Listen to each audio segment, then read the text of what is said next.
Aujourd'hui, pour le coup de cœur de la semaine, j'ai eu envie de refaire un petit point sur un coup de cœur qu'on n'a pas eu l'occasion de faire. Alors, ça arrive malheureusement assez fréquemment quand un album a du succès, ce qui est une bonne chose en soi, hein, malheureusement il tombe en rupture.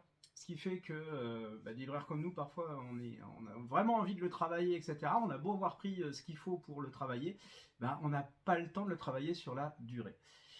Alors cet album, vous en avez forcément entendu parler, parce que il a déjà été en rupture 2 fois. Et comme un bonheur n'arrive jamais seul, hein, pour modifier l'adage, il vient aussi d'être primé à Angoulême, alors pas dans la compétition officielle, hein, mais tout simplement en marge dans notre réseau, Canal BD, puisqu'il vient de recevoir en fait le prix du meilleur album de l'année. Cet album, c'est Okahe de Neyef. Donc, déjà rien qu'au nom, vous aurez compris qu'on va être dans du western. Mais par contre, pas dans du western conventionnel. Et c'est ça qui est intéressant. Donc vous allez oublier très rapidement vos idées préconçues sur cow-boy, indien, même s'il y a pas mal de choses qui s'en démarquent maintenant. Ce qu'on va suivre, c'est plusieurs trames, plusieurs histoires, plusieurs vies qui vont se croiser dans la douleur de l'époque, mais aussi dans les drames. On va commencer comment? Avec notre protagoniste, on va dire, principal, qui est George. George, en fait, c'est un Indien. Un Indien, mais pas n'importe quel Indien. Ces gamins qu'on arrachait à leur famille et qu'on élevait dans des familles blanches, là en l'occurrence un pasteur, pour en faire un bon blanc. Hein.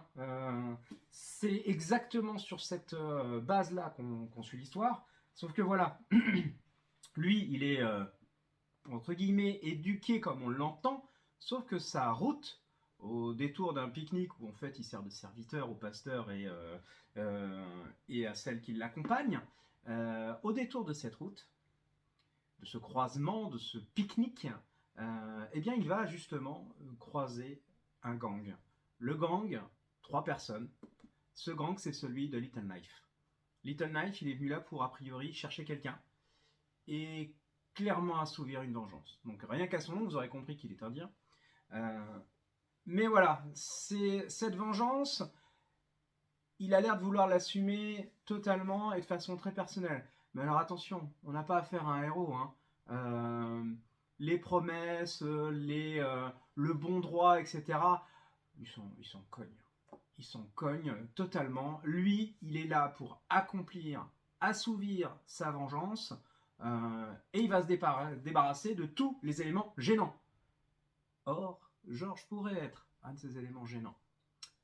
Ce qu'il a très bien compris, hein, parce qu'il va se carapater très vite quand il voit que les premiers coups de feu partent. Sauf que voilà, l'histoire est un petit peu plus complexe que ça. J'ai parlé d'un gang, donc il y a 3 personnes. Mais 3 personnes différentes, parce que on a d'un côté celui qui a priori est un Irlandais. Alors déjà, un Indien qui s'associe avec un Irlandais, c'est pas, c'est pas commun. Et puis on a une autre Indienne, mais bizarrement qui reste tout le temps masquée. Ces trois-là semblent marcher ensemble, mais on sent bien qu'il y a une histoire plus profonde derrière, des histoires personnelles qu'on va découvrir petit à petit, et dont le moteur, celui qui va être qui va cristalliser tout ça, eh bien c'est Georges. Parce que au final, ils vont pas le tuer, ils vont le prendre sous son aile. Reste à savoir leur aile, va savoir ce que Georges va faire.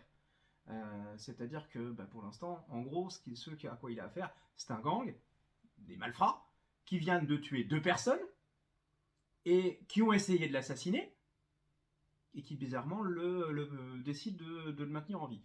Donc, si possible, à la première occasion, on va partir. Sauf que, voilà, Georges, lui, il a vécu dans un milieu, malgré le contexte, protégé. Certes, il était limite en esclavage, mais il n'avait pas affronté la vraie dureté de ce monde. Que ce soit le monde des Blancs face au regard que l'on porte sur quelqu'un de couleur, voire un sauvage, parce que dénué de ses oripeaux, ce gamin, tout simplement, certains le prennent pour un Mexicain, d'autres comprennent très bien que c'est un Indien, mais ça reste un étranger, ça reste un sauvage pour eux. Euh, donc clairement pas bien accueilli, surtout à une époque où c'est en plein bouleversement. Et, et ben tout ça, il va l'apprendre. Mais il va apprendre la sauvagerie des Blancs, mais il va aussi apprendre la sauvagerie qu'il se cristallise, encore une fois, au sein de ce propre gang.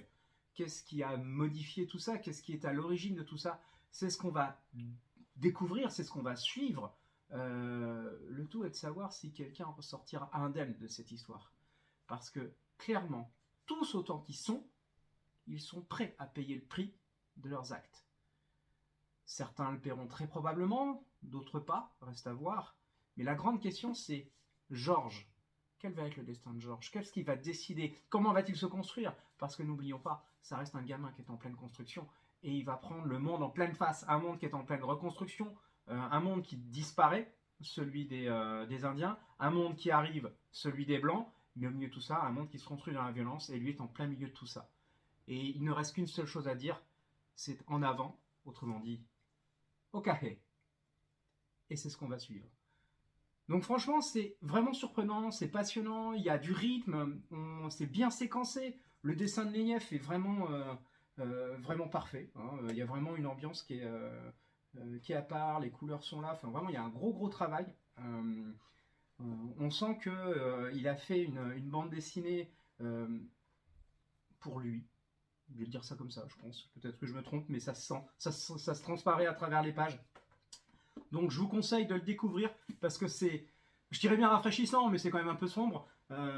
Donc ça va en tout cas vous surprendre et c'est franchement un très bon moment de lecture.